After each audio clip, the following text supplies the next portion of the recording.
Students, आज मैं class 8th का चैप्टर नंबर 1 डिस्कस करूंगी, जिसका नाम है क्रॉप प्रोडक्शन एंड मैनेजमेंट। तो मैं इसको एक्सप्लेन करूंगी विद एक एक लाइन, और आप बहुत ध्यान से इसके बारे में पढ़ो। देखो, Paheli and Boojho went to there the uncle house during the summer vacation.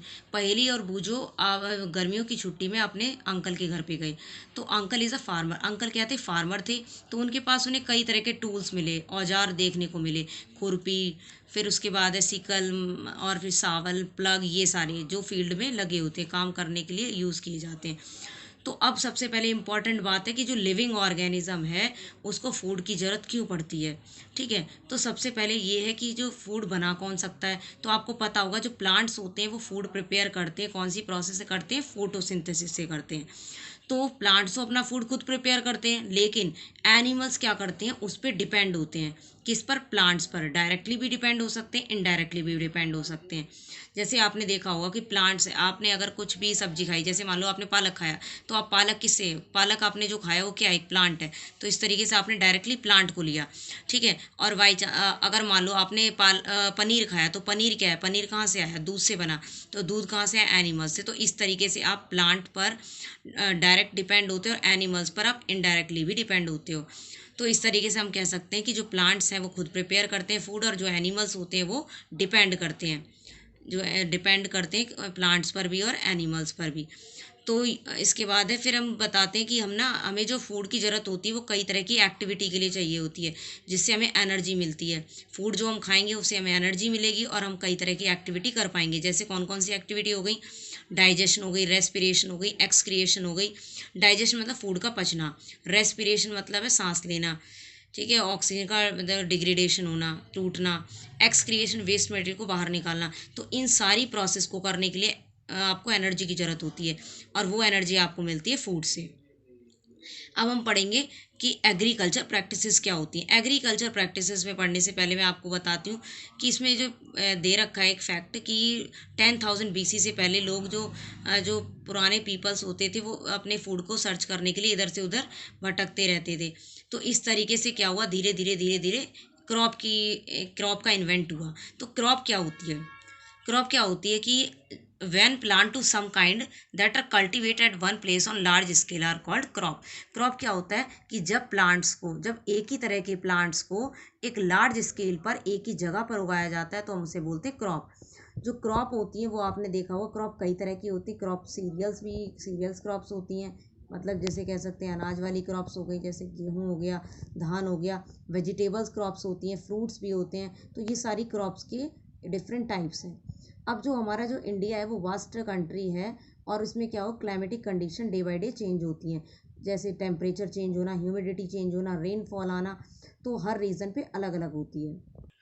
तो इसमें क्या है, डिफरेंट पार्ट्स में कंट्री का जो है टेम्परेचर, ह्यूमिडिटी चेंज होती रहती है। तो इस वजह से क्रॉप के पैटर्न को चेंज कर दिया, और उसको दो कैटेगरी में डिवाइड कर दिया। एक खरीफ क्रॉप्स होती है और दूसरी होती है रबी क्रॉप्स। खरीफ क्रॉप्स वो होती है जिसको रेनी सीजन में बोया जाता है, और रेनी सीजन आपके इंडिया में स्टार्ट होता है June to September. Very important line है, इससे अंडरलाइन करना। और कौन कौन सी ऐसी क्रॉप्स है जो खरीफ के अंडर आती हैं? वो है पैडी, मेज, सोयाबीन, ग्राउंडनट एंड अब कॉटन और खरीफ, ये सारी आपकी कॉटन तक खरीफ क्रॉप्स हैं। फिर है रबी क्रॉप्स। ये रबी क्रॉप्स क्या होती है? इनको ग्रो किया जाता है विंटर सीजन में, मतलब विंटर सीजन को बो दिया जाता है, और इंडिया में विंटर सीजन स्टार्ट होता है अक्टूबर टू मार्च। ये रबी क्रॉप्स कहलाती हैं, और इसके एग्जाम्पल हैं आपके wheat, gram, P, mustard and linseed. Linseed होता है बेटा अलसी। फिर उसके बाद है basic practices of crop production, कि अब हमें क्या क्या क्रॉप को, अगर हम मान लो क्रॉप उगाने जा रहे हैं तो उसके क्या क्या स्टेप होंगे। तो पहला स्टेप है आपका preparation of soil.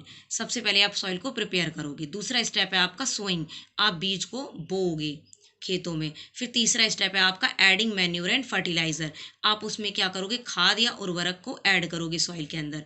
Fourth step आता है इरिगेशन, आप सिंचाई करोगे। प्रोटेक्शन फ्रॉम वीड्स, जब आपकी थोड़ी थोड़ी फसल बढ़ जाएगी तब उसमें अनवांटेड प्लांट्स उग जाते हैं, तो आप उसको हटाओगे, रिमूव करोगे वीडिसाइड्स के थ्रू। उसके बाद जब आपकी फसल तैयार हो जाएगी तो आप हार्वेस्टिंग करोगे, मतलब उसकी कटाई करोगे। और जब कट के फसल आ जाएगी तो आप उसका स्टोरेज करोगे। तो इन सारे स्टेप को हम वन बाय वन एक्सप्लेन करेंगे थोड़े लेंथ में। अब है प्रिपरेशन ऑफ सॉइल। सॉइल क्या होती है, प्रिपरेशन क्या होती है सॉइल की? तो सॉइल की प्रिपरेशन का मतलब होता है जब हम सॉइल को लूज करें या टर्न करें, सॉइल को अगर हम लूज कर रहे हैं या टर्न कर रहे हैं तो इसी को हम क्या बोलते हैं, प्रिपरेशन ऑफ सॉइल। तो ऐसा करने से क्या होती है कि जो प्लांट्स की रूट्स होती हैं वो ईजिली सॉइल के अंदर जाती हैं, पेनिट्रेट करती हैं, जिससे सॉइल जो कह सकते हैं रूट्स को, प्लांट की रूट्स को एक्स्ट्रा न्यूट्रिशन प्रोवाइड कर मिलता है, मतलब हो सकता है मिलता है।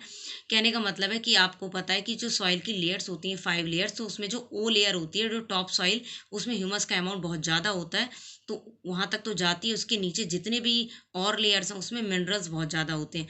तो प्लांट्स की रूट्स को चाहिए कि वो ज़्यादा से ज़्यादा पेनिट्रेट करे, जिससे वो हाईली न्यूट्रिशन को ले सके। तो इस तरीके से सॉइल को लूज़ किया जाता है। और लूज सॉइल जो होगी वो एरिएशन में भी बहुत हेल्प, क्योंकि सॉइल में भी क्या है, एयर अंदर बाहर आनी चाहिए, जिससे प्लांट्स की रूट्स को भी एरिएशन मिल सके। फिर उसके बाद है अर्थवॉर्म और माइक्रोब्स। आपको पता होगा ये अर्थवॉर्म है, ये माइक्रोब्स होते हैं, ये फार्मर के फ्रेंड होते हैं। क्यों?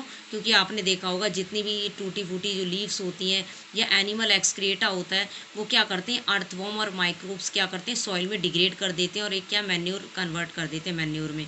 तो ये क्या होता है, एक तरीके से वही चीज़ दोबारा से सॉइल में मिल गई और वही सॉइल में मिलकर दोबारा से न्यूट्रिशन प्रोवाइड कर रही है प्लांट्स को। फिर उसके बाद है, फिर आपने देखा होगा कि ये जो डेड प्लांट्स हो गए, एनिमल एक्सक्रिएटा होता है, वो डिकम्पोज होते हैं, मतलब ब्रेक डाउन होते हैं, किसमें होते हैं, सॉइल में ब्रेक डाउन होते हैं।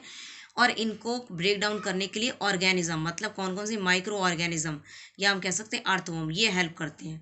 और ये दोबारा से अगेन क्या है, सॉइल में मिल जाते हैं और प्लांट्स को क्या देते हैं, न्यूट्रिशन देते हैं। जो मैं आपको बता रही हूँ सब इसी में लिखा हुआ है।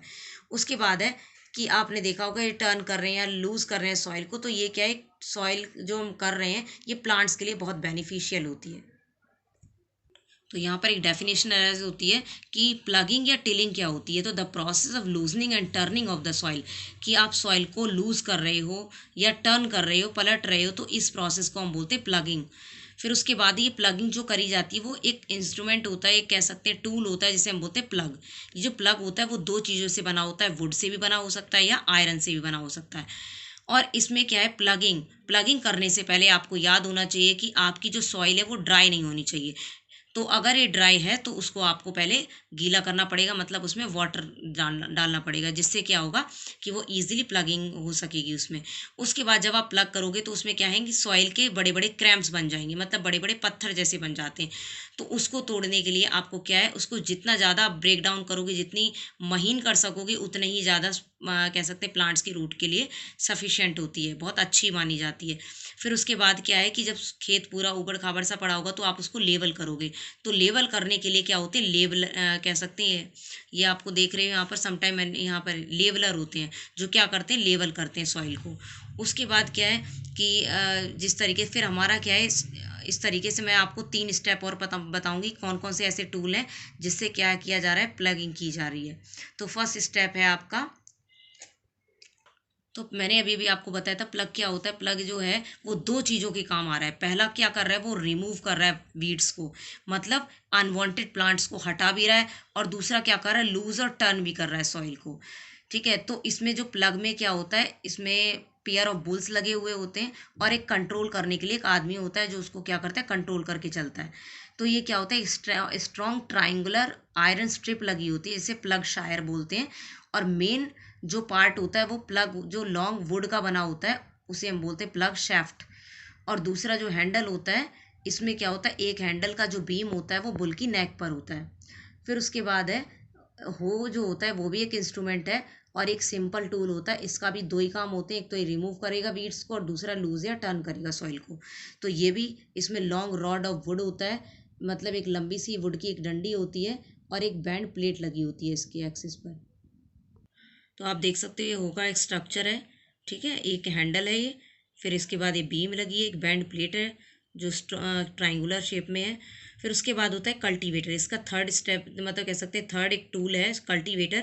और एक कल्टीवेटर क्या होता है कि ट्रैक्टर के द्वारा, क्योंकि अब ये इतना मॉडर्न जो टेक्निक्स आ गई हैं, जिससे क्या है कि आपका क्या लेबर भी बच रही है, टाइम भी बच रहा है। तो इससे क्या होगा, लूज भी होगी सॉइल, रिमूव भी हो जाएंगे वीड्स, और क्या है, लेबर और टाइम की भी बचत होती है। तो ये एक अलग ही टूल है जिसका नाम होता है कल्टीवेटर, और इसे ट्रैक्टर के द्वारा खींचा जाता है। फिर हम आपका नेक्स्ट सेकंड स्टेप था सोइंग। सोइंग में क्या था, मैंने बताया था कि आप बीज बोना है। तो बीज बोने के लिए आपको सबसे इम्पोर्टेंट बात है कि आपको गुड क्वालिटी के सीड्स चाहिए, हेल्दी सीड्स होने चाहिए। तो हेल्दी सीड्स के लिए क्या आपको, किस तरीके से आप पता लगाओगे कि हेल्दी सीड्स हैं? तो आप क्या करोगे, एक बीकर लो, उसमें हाफ वाटर भर लो। उसके बाद क्या है, आप जितने भी सीड्स को शो करने जा रहे थे उन सबको डाल दो। अगर डाल देंगे तो उसमें क्या होगा, कुछ सीड्स नीचे बैठ जाएंगे जो हैवी सीड्स होंगे, और कुछ लाइटर सीड्स पानी में तैरते रहेंगे, फ्लोट करते रहेंगे। तो क्या होगा कि जो हैवी सीड्स नीचे बैठ गए हैं वो क्या होंगे, गुड क्वालिटी के सीड्स हैं, और जो पानी के ऊपर तैर रहे हैं वो क्या है, आपके कह सकते हैं बैड क्वालिटी के सीड्स हैं। बिकॉज रीज़न क्या है कि जो ऊपर तैर रहे हैं वो है लाइटर सीड्स। क्या हो रहे हैं कि इनके अंदर जो कह सकते हैं होलो कैविटी बन गई है, मतलब इनके अंदर कुछ मटेरियल बचा नहीं है, बिल्कुल खोखले हैं। तो खोखले होने की वजह से क्या है, हल्के होने की वजह हल्के हो गए और पानी में तैर रहे हैं। तो आप देख सकते हैं यहाँ पे क्लियर लिखा हुआ है कि यहाँ देख सकते हैं आप, यहाँ लिखा हुआ है कि damage seeds would damage seed become hollow. Damage seed जो होते हैं वो होलो हो जाते हैं, आर देन द लाइटर, और वो इस तरीके से लाइटर हो जाते हैं और फ्लोट करते हैं वाटर पे। तो इस तरीके से आप, एक गुड मेथड है जिससे आप सेपरेट कर सकते हो गुड सीड्स और डैमेज सीड्स को। फिर है आपका ट्रेडिशनल टूल। आप कौन कौन से मेथड का यूज़ करोगे सो करने के लिए, मतलब बीज को बोने के लिए? तो पहले मेथड ये होता था कि एक फनल, आप डायग्राम में भी देख सकते हो कि इस डायग्राम में क्या होता था, एक बुल होता था और उसी की एक कह सकते हैं एक इंस्ट्रूमेंट होता था, फनल लाइक स्ट्रक्चर होता है, ये देखो, देख रहे हो आप। इसमें सीड्स डाले जाते थे और सीड्स डालते थे, तो इस तरीके से जैसे जैसे बैल आगे चलते थे वैसे वैसे सीड्स क्या है, सॉइल में गिरते रहते थे। तो इसी को हम बोलते हैं ट्रेडिशनल टूल। आप पढ़ सकते हो, इसमें वही सब लिखा हुआ है, the tool traditionally for sowing seeds को बोने के लिए टेक्निक यूज़ की जाती थी। इसमें फनल लगी होती थी, फनल शेप का एक टूल होता था जिसमें क्या होते, सीड्स को उसमें भरा जाता था, उसके बाद पास किया जाता था, और वो 2 या 3 पाइप्स उसमें लगे हुए होते थे जिससे वो सॉइल में गिरते जाते थे बीज। अब है आपका सीड ड्रिल। सीड ड्रिल ये न्यू टेक्निक है आपकी, ठीक है, मॉडर्न टेक्नोलॉजी से जुड़ी हुई है। सीड ड्रिल क्या होता है, इस सीड ड्रिल में क्या होता है, बीज को बोया जाता है और ये ट्रैक्टर के द्वारा की जाती है। तो ये बहुत ही ज़्यादा अच्छी टेक्निक मानी गई, क्योंकि इसमें इक्वल डिस्टेंस में और इक्वल डेप्थ में, मतलब जितनी गहराई चाहिए सीड्स को जाने के लिए उसमें, और जितना डिस्टेंस चाहिए वो प्रॉपर उतना ही डिस्टेंस लेके सीड को बोता रहता है। उसके बाद दूसरा इसका एक और एडवांटेज है कि ये क्या करता है कि सीड को डालते डालते उसको क्या करता है, मिट्टी को भी कवर करता रहता है उसके ऊपर, जिससे जितने भी कह सकते हैं बर्ड्स हैं, या जितने भी कह सकते हैं कि जो हर्बीवोरस बर्ड्स होते हैं जो सीड्स को खा सकते हैं, वो भी सीड्स बच जाते हैं इससे। तो इस तरीके से क्या है, सीड ड्रिल एक बेस्ट टेक्निक है। अब है अब आपका थर्ड स्टेप है एडिंग मैन्योर एंड फर्टिलाइजर। तो अब देखो, आप ये पढ़ोगे मैन्योर होता क्या है। तो मैन्योर एक ऐसा सब्सटेंस होता है जो सॉइल में ऐड किया जाता है, और वो क्या करता है, क्यों ऐड किया जाता है, जिससे न्यूट्रिएंट्स मिल सकें। किसको, healthy growth growth of plant, मतलब प्लांट को ग्रोथ करने के लिए जो न्यूट्रिएंट की ज़रूरत होती है वो एक ऐसा सब्सटेंस होता है जो उसको पूरा न्यूट्रिएंट प्रोवाइड करता है। इसी को हम मैन्योर बोलते हैं। और इसको अगर हम दूसरी भाषा में कहें तो फर्टिलाइज़र बोलते हैं, बट थोड़ा सा अलग है फर्टिलाइज़र मैन्योर से। तो इसमें क्या होता है कि सॉइल सप्लाई मिनरल न्यूट्री, आपको पता होगा कि जितने भी न्यूट्रिएंट्स हैं या मिनरल्स हैं वो सप्लाई कौन करता है, सॉइल करता है, और वो प्लांट्स को पहुंचाए जाते हैं। तो these nutrients are essential for growth. अब ये सारे न्यूट्रिएंट्स क्या है, ग्रोथ, प्लांट की ग्रोथ के लिए बहुत ज़्यादा इंपॉर्टेंट है, ठीक है। तो कंटिन्यूस कल्टीवेशन ऑफ क्रॉप्स, तो देखो जितना भी है, एक तो ये मेथड है कि आप मैन्यूर डाल के सॉइल को ठीक कर सकते हो। तो और दूसरा मेथड है अल्टरनेटिव क्रॉप्स लगाओ। जैसे मान लो आपने एक बार में गेहूं की फसल बोई है, तो दूसरी बार में आप बरसीम बो दो, जिससे क्या होगा कि उसको प्रॉपर टाइम भी मिल जाएगा, और वो जो बरसीम होगी आप उसी में क्या बोलते हैं ट्रैक्टर चलवा दो, जिससे क्या होगी, ग्रीन मैन्योर उसको मिल जाएगी। तो कहने का मतलब ये मेथड भी यूज़ कर सकते हो आप। उसके बाद है कि मैन्योर बनती कैसे। तो आपको पता है मैन्योर क्या है, manure is an organic substance. Organic मतलब इसमें नेचुरल चीज़ें यूज़ की जाएंगी। Is obtain the decomposition of plant and animal waste, plant और एनिमल वेस्ट को लिया जाएगा। फिर farmers dump the plant and animal waste, farmers होंगे वो क्या करेंगे, एनिमल वेस्ट और प्लांट के वेस्ट को एक पिट्स में, मतलब एक गड्ढा खोद के उसको गाड़ उसमें डाल देंगे। उसके बाद समटाइम, कुछ देर बाद, कुछ दिनों बाद कह सकते हैं हम, 10 या 12 डेज बाद वो क्या होगी, कन्वर्ट हो जाएगी मैन्योर के अंदर।